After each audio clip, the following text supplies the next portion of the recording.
Welcome to my channel. Today I will start to do my first page from the book by T.Bogema Stolova.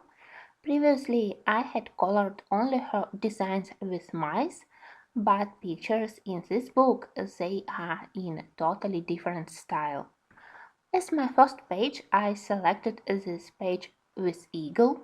I do love this flower composition and I do love the head of the eagle, even if the composition and how both parts are united together is a little bit weird for me. I would say that I would prefer to have a little bit more of the eagle's neck and eagle's body, but anyway, I decided that it can be a nice start to get used to the paper in this book. When I just received this book, I was a little bit terrified by the paper. It was extremely thin, and I am also not a huge fan of this black paint on the back of each of the pages. I already had quite negative experience with this thin paper and this black paint. I know that I won't be able to use watercolors and iron pages, so I decided that maybe as my first try to do a background, I will be using acrylic paints. I will be using them without any water directly from the tube, and I selected my set of 12 shades of gray. For the lower part around the flowers I used slightly darker shade of gray, it's called blue gray, and around the head of the eagle on the top part of the page I will be using slightly lighter paint, it's called cold gray. As usual, when I do acrylic backgrounds, first I work with small brush and I outline the main image with the paint, and then I switch to bigger brush, mostly flat brush, and I cover the rest of the background area. I love to work with these paints, they are creamy and they cover paper really well. Only on one of the areas I applied 2 layers. The rest of the background I covered with just one layer of paint. As I didn't use water, I hadn't damaged the surface of this thin paper, so probably acrylic paint or gouache paints, which also don't require water, they can be a nice solution to do backgrounds in this book. My main purpose when I colored this first page was to test different pencil brands and to decide which pencils behave better on this paper. And honestly, when I started to work on this page, I was terrified by this paper. It was really very thin and it looked very cheap. But paper surprisingly had quite nice tooth, so despite that paper is thin, it's possible to work on it, and I especially loved to work with slightly harder pencils. Surprisingly, my Black Widow pencils and even my Mitsubishi Uno pencils, they behaved quite well on this toothy paper. For the beak and eye of the eagle, I used Faber-Castell polychromases.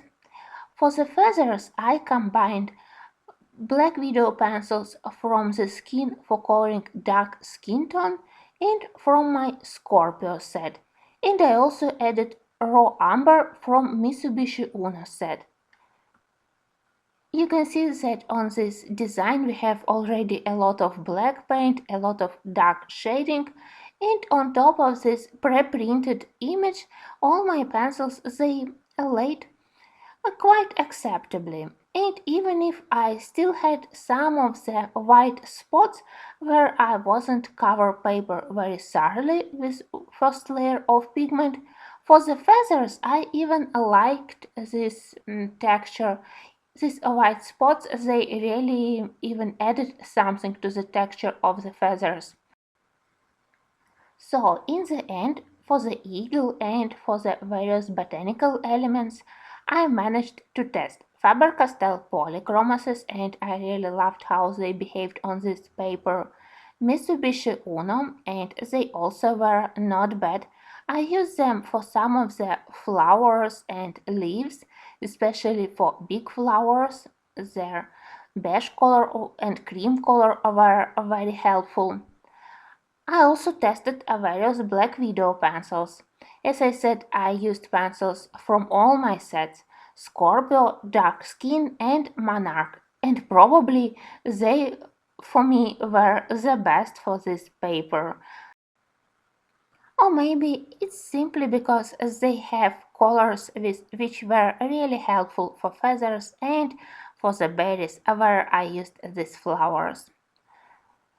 I also tried to use Derwent drawing pencils. You know that they are soft and creamy. They were not bad. I used them for the leaves. I thought that their muted colors can nicely match the idea of this flower composition. And they also behaved not so bad. So for some of the elements, for bigger elements, I also will be using Derwent drawings here. I also tried to use alcohol-based markers, and surprisingly dark colors, it was easy to use them. But when I used light colors for first couple of minutes, it wasn't very pleasant experience because of the wet pigment of the alcohol. It bleeded through the paper and black paint on the back was visible. But after paper dried, everything was back to normal, so it's possible to color with alcohol-based markers also. But I don't know why they decided to add that black paint. It wasn't very helpful for coloring, and I don't think that it really helped to get a better look on the back of the page. Anyway, I will stop to complain because design really was very interesting to color.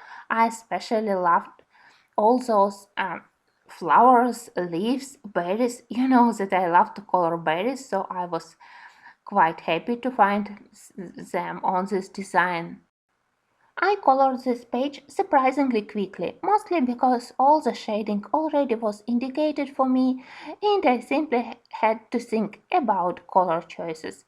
So it was not very difficult coloring. I enjoyed doing this page, even if I still don't like this paper, and I would say that such a thin and cheap paper, it definitely lessen the impression from the book and from the artist's talent.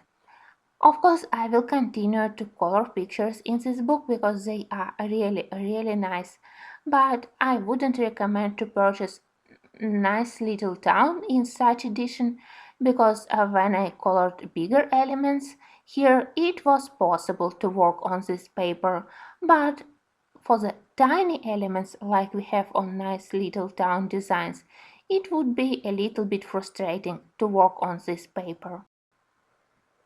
I edited this process as a speed coloring video because mostly I was interested in testing various pencil brands on this paper, so I was lazy to tag all the brands and colors to indicate them on the screen.